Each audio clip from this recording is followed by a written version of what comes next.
coffee တစ်ခွက်ကနေ့တစ်နေ့ကိုအားရင်အပီနဲ့စတင်စီတယ်ဆိုတာကျွန်တော်တို့အားလုံးသိကြပါတယ်ဒါပေမဲ့ barista ဆိုတဲ့အလုပ်ကတော့ကဘာပက်ပြီးအသက်မွေးဝမ်းကြောင်းပြူနိုင်တဲ့ခီးရှည်ကြီးတစ်ခုရဲ့အစားဖြစ်နိုင်နေဆိုရင်ကောဟုတ်ပါတယ်ဒီတစ်ခေါက်မှာတော့ coffee လောကထဲကအခွင့်အလမ်းတွေအကြောင်းကိုအတူတူလေ့လာကြည့်ကြမှာပါအများစုကတော့ barista ဆိုတာ coffee ဖြောတဲ့အလုံးလိုပဲထင်ကြတာပေါ့ဒါပေမဲ့တကယ်တမ်းမှအဲ့ဒီထက်ပိုမလားကိုယ်ပိုင်လုပ်ငန်းရှင်ဖြစ်လာတဲ့အထိကြီးမားတဲ့အသက်မွေးဝမ်းကြောင်းတစ်ခုရဲ့အစာပြိုးခြင်းလားဒီမိခရဲ့အဖြစ်ကိုဒီတစ်ခေါက်မှာအတူတူရှာကြည့်ကြတာပေါ့ကဲဒီခီးစင်မှာဘာတွေပါမလဲဆိုတာကိုခက်သွက်လေးကြည့်လိုက်အောင်ကော်ဖီလောကရဲ့တန်ဖိုးရှိတဲ့အခွင့်အလမ်းတွေကဘာတဝန်းကလက်ဆနှုံးထားတယ်ပြီးတော့ပညာရှင်အဆင့်ထိဘလို့တက်လာမလဲဆိုတာတွေကိုအဓိကထားပြီးပြောပြသွားမှာပါကဲပထမဆုံးအခန်းကိုစလိုက်ကြရအောင်တန်ဖိုးရှိသော coffee ခီးစင်ဆိုတော့ဒီမှာပြောချင်တာက coffee ဖြော်တာကအလုပ်တစ်ခုထပ်ပို့တယ်ဆိုတဲ့အကြောင်းပါပဲအထူးသဖြင့် specialty coffee locker တဲ့ကိုဝင်လိုက်ပြီဆိုရင်ပေါ့တာမန် coffee ဆိုင်တွေနဲ့ဘာတွေကွာခြားပြီးဘလို့အခွင့်အလမ်းတွေပိုများလာမလဲဆိုတာတကယ်ကိုစိတ်ဝင်စားဖို့ကောင်းပါတယ်ဒီမှာဆိုရင်ကိုကွာစကားတစ်ခွန်းရှိပါတယ် barista အရောက်ဖြစ်လာခြင်းဟာအထူးပြု coffee locker ထဲမှာတန်ဖိုးရှိတဲ့ခရီးစဉ်တစ်ခုရဲ့အစဖြစ်နိုင်ပါတယ်ဒီစကားတစ်ခုနဲ့ဒီအလုပ်ရဲ့အလားကဘယ်လောက်ကြီးမားလဲဆိုတော့အကောင်းဆုံးပုံဖော်ပြလိုက်တာပါပဲဟုတ်ပြီဒုတိယအခန်းကိုဆက်သွားကြမယ်အလုတ်ခွင်တွေအကြောင်းလေ့လာခြင်းဆိုလိုတာကဒီခရီးကဘယ်လိုနေရာတွေကိုခေါ်ဆောင်သွားနိုင်မလဲပေါ့ကော်ဖီဆိုင်လေးတွေအပြင်တခြားဘယ်လိုနေရာတွေမှာအလုတ်လုပ်လို့ရသေးလဲတော်တော်စိတ်ဝင်စားဖို့ကောင်းတဲ့နေရာတွေပါလာမှာပါကဲဒီမှာကြည့်လိုက်ရင်အခွင့်အလမ်းတွေကတော်တော်ကျဉ်ပြန့်တာကိုတွေ့ရမှာပါအထူးပြုကော်ဖီဆိုင်လေးတွေနာမည်ကြီးကော်ဖီချင်းကြီးတွေကနေစပြီးဟိုတယ်တွေစားသောက်ဆိုင်တွေမှာလည်းလုပ်လို့ရတယ်အဲ့ဒါတည်းပို့ပြီးထူးခြားတာကလေးစိတ်တွေအပျော်စီးတဲ့မွေးတွေပေါ်မှာတော့ restart ဖြစ်လောက်ကင်နေတာမျိုးပေါ့နောက်ပြီး coffee hall တဲ့လုပ်ငန်းတွေပြန်ပွဲတွေမှာပါဝင်တာကနေနောက်ဆုံးကိုပိုင်လုပ်ငန်းထောင်တဲ့အထိလမ်းကြောင်းတွေကအများကြီးပါပဲအခုပြထားတဲ့ပုံကိုကြည့်လိုက်ရင်ပိုရှင်းသွားပါလိမ့်မယ် barista တွေအလုပ်လုပ်တဲ့နေရာတွေကိုအုပ်စုခွဲကြည့်လိုက်တဲ့အခါအခန်းကြီးလုပ်ငန်းဆိုလိုတာကဟိုတယ်စားတုပ်ဆိုင်အပျော်စီးတင်ပေါ်လွှင့်နေရတယ်ပြီးတော့လက်လီလုပ်ငန်းဆိုင်ခွဲတွေ specialty ဆိုင်တွေအဲ့ဒီအပြင်ကိုပိုင်လုပ်ငန်းထောင်တာ coffee laura လိုမျိုး industry ထဲမှာတက်ရိုက်လုပ်ကြတာစသဖြင့်ကနဆိုမှနေရာရှိနေတယ်ဆိုတာတွေ့ရမှာပါ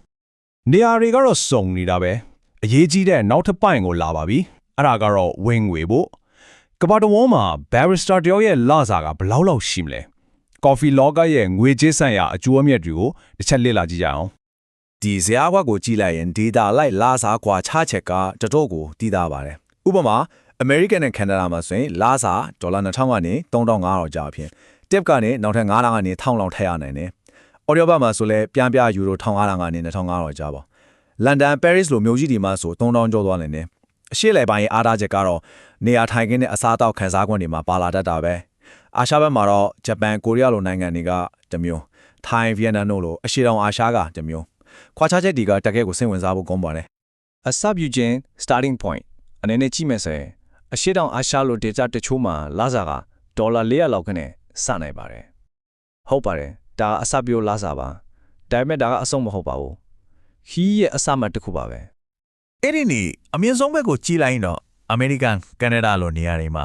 tip တွေပါနေပေါင်းလိုက်တစ်လကိုဒေါ်လာ4500ကျော်ထိဝင်ငွေရနိုင်ကြီးရှိပါတယ်ကြည့်လိုက်စမ်းပါဒီကွာခြားချက်ကအတွေးအကြုံကျွမ်းကျင်မှုနဲ့ကိုရောက်နေတဲ့နေရာပေါ်မှာဘလောက်အများကြီးမူတည်နေလဲဆိုတာကိုရှင်းရှင်းလင်းလင်းပြနေတာပါပဲဒီဘာချလေးကအဲ့ဒီကွာခြားချက်ကိုပုံဖော်ပြထားတာပါ American Canada ရဲ့အမြင့်ဆုံးဝင်ငွေ Europe ရဲ့အလဲလက်ပြီးတော့အရှေ့တောင်အာရှရဲ့အစပြုဝင်ငွေဒီတော့ take away ကဘာလဲဆိုတော့အစကွိုင်းမှာဝင်ငွေနည်းနိုင်ပေမဲ့နေရာမှန်ကျွမ်းကျင်မှုမှန်လာရှိတယ်ဝင်ငွေကိုတိတိတသားမြင့်တင်နိုင်တယ်ဆိုတာပါပဲဒါက barista အလုပ်ရဲ့အဓိကဆွဲဆောင်မှုတွေကတစ်ခုပေါ့Okay ဝင်ငွေချောင်းပြောပြပြီဆိုတော့အလုတ်လမ်းချောင်းမှာဘလို့အစင်စင်တက်သွားလို့ရမလဲဆိုတာဆက်ကြည့်ကြရအောင်ပထမဆုံး coffee ခွက်ကိုင်းနေကနေနောက်ဆုံးကိုပိုင်ဆိုင်ရဲ့တော့ကိုကိုင်းနေအထိဘလို့အစင်တွေဖြတ်ကျော်ရမလဲလမ်းကြောင်းကတော်တော်ရှင်းပါတယ်ပထမဆုံး barista ဖြစ်တဲ့လက်မှုပညာနဲ့ customer service ကိုကျွမ်းကျင်အောင်လုပ်မယ်ပြီးရင် head barista ဖြစ်လာပြီးအဖွဲ့ကိုကြီးကြပ်မဲ့ quality ကိုထင်းမယ်အဲ့ဒီကနေ cafe manager အဆင့်ရောက်ရင်တော့လုပ်ငန်းလက်ပတ်မှုနဲ့စီးပွားရေးဘက်ကိုပါစီမံခန့်ခွဲရပြီးနောက်တစ်ဆင့်က trainer ဒါမှမဟုတ် consultant အဖြစ်ကိုကျွမ်းကျင်မှုကိုမျှဝေတာဒါမှမဟုတ် coffee ဆေးဘက်ကိုပို့စစ်ဝေစားရင် roaster ဖြစ်လာနိုင်တယ်နောက်ဆုံးမှနိုင်ကတော့ cafe owner ကိုပိုင်လုပ်ငန်းရှင်ဖြစ်လာဟုတ်ပါပဲအဆင့်တစ်ခုချင်းစီမှာတာဝန်နဲ့ကျွမ်းကျင်မှုတွေတက်တလာတာကိုတွေ့ရမှာပါကဲနောက်ဆုံးအခန်းကိုရောက်လာပါပြီ ဒီစင်ကတော့ pro level ကိုဘလို့တက်လာမလဲဆိုတာပါပဲတာမန်လမ်းကြောင်းအတိုင်းဖြည်းဖြည်းချင်းသွားမယ်အစားကိုယ့်ရဲ့ career ကိုဘလို့အရှိန်မြင့်တင်နိုင်မလဲအဖြေကတော့အထူးပြု coffee ပညာမှာရှိပါတယ် ။ဘာကြောင့်လဲဆိုတော့အတိမပြုတ်လက်မှတ်တီအထူးပြုကျွမ်းကျင်မှုတွေကလာစာကိုအပေါင်း20ရာခိုင်နှုန်းကနေ90ရာခိုင်နှုန်းအထိတိုးစေနိုင်လို့ပါပဲ။ဝေါဒါကကိုယ့်ရဲ့ပညာရေးနဲ့ကျွမ်းကျင်မှုမှာရင်းနှီးမြှုပ်နှံနေတာနဲ့တိုက်ရိုက်ပြန်ရနိုင်တဲ့တကယ့်ကိုကြီးမားတဲ့အကျိုးမြတ်ပါ။ဒီမှာလမ်းတွေကိုရှင်းရှင်းလင်းလင်းရှင်းပြထားပါတယ်။တစ်ဖက်ကတာမန်လမ်းကြောင်းအတွေ့အကြုံပေါ်ပဲအခြေခံတဲ့ပြည်တွင်းအခွင့်အလမ်းတွေလောက်ပဲရှိပြီးလာစာကလည်းတာမန်နှုန်းထပေါ့။နောက်တစ်ဖက်ကအထူးပြုလမ်းကြောင်းအတွေ့အကြုံအပြင် SCA, Q grader လိုလက်မှတ်တွေပါရှိမယ်။ဒါဆိုရင်တော့နိုင်ငံတကာအခွင့်အလမ်းတွေပွင့်လာပြီးဝင်ငွေကလည်း20%ကနေ50%ထိပိုများလာနိုင်ပါတယ်။ရွေးချယ်မှုကတော်တော်လေးရှင်းပါတယ်။ဒုတိယလမ်းကြောင်းကဝင်ငွေပိုကောင်းရုံတည်းမကဘူးကမ္ဘာအဆင့်ခွင့်လန်းတကားကိုပါဖွင့်ပေးလိုက်တာပါ ဆိုတော့အချုပ်ပြောရရင် coffee လုပ်ငန်းဆိုတာယာယီအလုပ်တစ်ခုကြားဖြတ်အလုပ်တစ်ခုမဟုတ်ပါဘူးဒါဟာကျွမ်းကျင်မှုစီကိုတွားဖို့ရှင်းလင်းတဲ့လမ်းကြောင်းရှိတယ်